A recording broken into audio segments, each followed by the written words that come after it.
Welcome, curious minds, to a world of knowledge and discovery. We're thrilled to present to you our video dedicated to sea mink. Enjoy! The sea mink Neogale macrodon is a recently extinct species of mink that lived on the eastern coast of North America around the Gulf of Maine on the New England seaboard. It was most closely related to the American mink Neogale vison, with continuing debate about whether or not the sea mink should be considered a subspecies of the American mink as Neogale vison macrodon or a species of its own. The main justification for a separate species designation is the size difference between the two minks, but other distinctions have been made, such as its redder fur. The only known remains are bone fragments unearthed in Native American shell middens. Its actual size is speculative, based largely on tooth remains. The sea mink was first described in 1903. After its extinction, information regarding its external appearance and habits stem from speculation and from accounts made by fur traders and Native Americans. It may have exhibited behavior similar to the American mink, in that it probably maintained home ranges, was polygynandrous, and had a similar diet, though more seaward-oriented. It was probably found on the New England coast and the Maritime Provinces, though its range may have stretched further south during the last glacial period. Conversely, its range may have been restricted solely to the New England coast, specifically the Gulf of Maine, or just to the nearby islands. The largest of the minks, the sea mink, was more desirable to fur traders and became extinct in the late 19th or early 20th century. Now, let's redirect our focus towards taxonomy and etymology and discover its significance in our narrative. The sea mink was first described as Latriola macrodon, distinct from the American mink, by Daniel Webster Prentice, a medical doctor and ornithologist, in 1903, after it became extinct. Prentice based his description on skull fragment recovered from Native American shell middens in New England. Most sea mink remains, nearly all of them skull fragments, have come from shell middens, but a complete specimen has never been found. Debate has occurred regarding whether the sea mink was its own species or another subspecies of the American mink. Those who argue that the sea mink was a subspecies often refer to it as vison macrodon. A study in 1911 by Frederick Brewster Loomis, an American paleontologist, concluded that the differences between the American mink and the sea mink were too minute to justify the latter's classification as a separate species, and he named it Latriola vison anticus. A study conducted in 2000 by Mead et al. Refuted Loomis by claiming that the size range for the largest sea mink specimen was beyond that of the American mink, thereby making it a separate species. But a 2001 study by Graham concluded that this size difference was insufficient evidence to classify the sea mink as its own species and that it should be considered a subspecies. Graham supposed that the size difference was caused by environmental factors. Furthermore, Graham reported that Mead assumed the smaller mink specimens to be the American mink, and the larger mink specimens outside the range of the American mink to be sea minks. This may have been a case of sexual dimorphism wherein all specimens were sea minks, the larger ones being males and the smaller ones being females.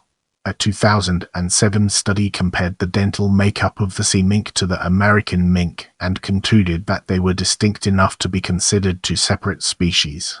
The taxonomy of the minks was revised in 2000, resulting in the formation of a new genus, Vison, which includes only the sea mink and the American mink. Formerly, both minks were classified in the genus Mustela. The species name macrodon translates to large teeth. According to Richard Manville, a naturalist who maintains that the sea mink is not a separate species, its closest relative is the common mink NB mink, which also inhabits the New England area. A 2021 study into New World weasels found that the sea mink, along with 4 other extant species, should be classified into a new genus, Neogale. Fur traders who hunted it gave the sea mink various names, including water marten, red otter, and fisher cat. Possibly the first description of this species was made by Sir Humphrey Gilbert in the late years as a fish like a greyhound, which was a reference to its affinity for the sea and its body shape and gait, which were apparently similar to that of a greyhound. It is possible that the fisher Piccinia pennanti got its name from being mistakenly identified as the sea mink, which was also known as the fisher by fur traders. The Abenaki Indians referred to it as the mouse bisu, which means wet thing. It was named sea mink because it was always found near the coast by fur traders, and subsequently the American mink was often referred to as the woods mink. As we progress through this video, let's now turn our gaze towards range. The sea mink was a marine mammal that lived around the rocky coasts of New England and the southernmost Maritime Provinces until it was hunted to extinction in the late 19th or early 20th century. Most sea mink remains are unearthed on the coast of Maine, though it is speculated that they at one point inhabited Connecticut and Rhode Island. They were commonly trapped along the coast of the Bay of Fundy in the Gulf of Maine, and it is said that they formerly existed on the southwestern coast of Nova Scotia. There were reports of unusually large mink furs being collected from Nova Scotia regularly. The bones of a specimen unearthed in Middleborough, Massachusetts, were dated to be around years old, 12 miles from salt water. The sea mink may have reached that area by traveling up rivers, or may have been brought there by Native Americans. The latter is most likely, as no other mink remains have been discovered between Casca Bay in Maine and southeastern Massachusetts. Sea mink bones have been unearthed in Canada, although these may have been carried there by Native Americans from the Gulf of Maine. The rugged shorelines of the down east region of Maine may have represented a northernmost barrier in their range. Mead concluded that only American minks inhabited the mainland and that sea minks were restricted to islands off the coast. If this is the case, then all remains found on the mainland were carried there. Graham challenged that hypothesis, stating that it is unlikely that all sea mink specimens originate from one population. During the last glacial period, ending 12,000 years ago, the sea mink's range may have extended south of the Gulf of Maine. It may have even evolved there, as Maine at that time would have been covered in glaciers, although the oldest known specimen only dates back to around 5,000 years. This could be due to the rising sea level. Shoulder sea mink remains may be submerged underwater. Alternately, the sea mink may have evolved after the last glacial period and filled a new ecological niche. In the upcoming portion, we'll be dissecting description to gain a comprehensive understanding of its implications. Since the sea mink has only been described by fragmentary remains, its appearance and behaviors are not well documented. Its relatives, as well as descriptions by fur traders and Native Americans, give a general idea of this animal's appearance and its ecological roles. Accounts from Native Americans in the New England Atlantic Canadian regions reported that the sea mink had a fatter body than the American mink. The sea mink produced a distinctive fishy odor, and had fur that was said to be coarser and redder than that of the American mink. It is thought that naturalist Joseph Banks encountered this animal in 1776 in the Strait of Belle Isle, and he described it as being slightly larger than a fox, having long legs, and a tail that was long and tapered toward the end, similar to a greyhound. The sea mink was the largest of the minks. As only fragmentary skeletal remains of the sea mink exist, most of its external measurements are speculative and rely only on dental measurements.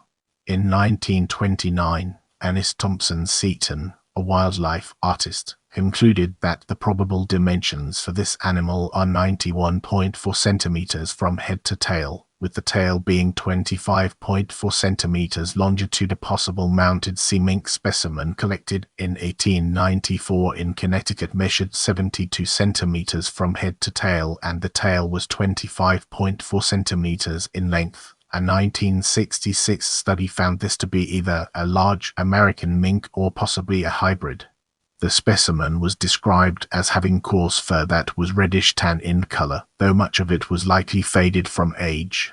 It was darkest at the tail and the hind limbs, with a 5 by white patch between the forearms. There were also white spots on the left forearm and the groin region. The type specimen was collected by Prentice and Frederick True, a biologist, in 1897 in Brooklyn, Maine, the remains of which consist of a maxilla, parts of the nasal bone, and the palate. The teeth are all present on the right side of the palate, and the left side consists of the incisors and one premolar. Other than a chipped canine, all the teeth are in good condition. The specimen is apparently larger than the Alaskan mink Envinus arlestis, as the average distance between the last incisor to the first molar is 2.8 centimeters in Alaskan mink, whereas that distance is 3 centimeters in the type specimen. The nasal bone has an abrupter ascension, and the carnassial teeth make a more acute angle with the gums than those of the common mink envy mink. These minks were large and heavily built, with a low sagittal crest and short, wide postorbital processes projections on the frontal bone behind the eye sockets. In fact, the most notable characteristic of the skull was its size, in that it was clearly larger than that of other mink species, having a wide rostrum, large nostril openings, large unterbital foramina openings in the skull in front of the eye socket, and large teeth. Their large size was probably in response to their coastal environment, as the largest extant subspecies of American mink, the Alaskan mink Envinus arlestis, inhabits the Alexander Archipelago in Alaska, an area with a habitat similar to the Gulf of Maine. Mead, concluding that the mink was restricted to nearshore islands, suggested that the large size was due to insular gigantism. Since almost all members of the subfamily Mustana exhibit sexual dimorphism, male sea minks were probably larger than female sea minks. The sea mink's wider carnassial teeth and blunter carnassial blades suggest that they crushed hardshells more often than did the teeth of the American mink. In this section, we'll be peeling back the layers of behavior to reveal its true essence. Although not a truly marine species, being confined to coastal waters, the sea mink was unusually aquatic compared to other members of Mustela, being, next to otters, the most aquatic member of the taxon. As marine mammal species often play a large part in their ecosystems, the sea mink could have been an important intertidal predator. It may have had a similar diet to the American mink, consuming seabirds, seabird eggs, and hard-bodied marine invertebrates, though in greater proportions. Its seafood-oriented diet may have increased its size. Remains of toad sculpins and ocean pout were the most common around their dens, and garden-banded snails were also reported to have been part of their diet. According to fur traders, the sea mink was nocturnal and resided in caves and rock crevices during the day. It reportedly made a den with 2 entrances in the rocks piled up by the waves. Like other minks, individual sea minks may have maintained home ranges, and since the males were larger and required more food, males would have had larger territorial claims. Likewise, their larger size may have allowed the males to target larger prey than the females, and they may have had to defend females during mating seasons. Like other weasels, the sea mink was probably polygynandrous, with both sexes mating with multiple individuals. Due to the overlap of American mink and sea mink ranges, it is possible that they hybridized with each other. As we enter this new phase, let's uncover the impact of exploitation and extinction on our broader topic. The sea mink was pursued by fur traders due to its large size. This made it more desirable than other mink species further inland.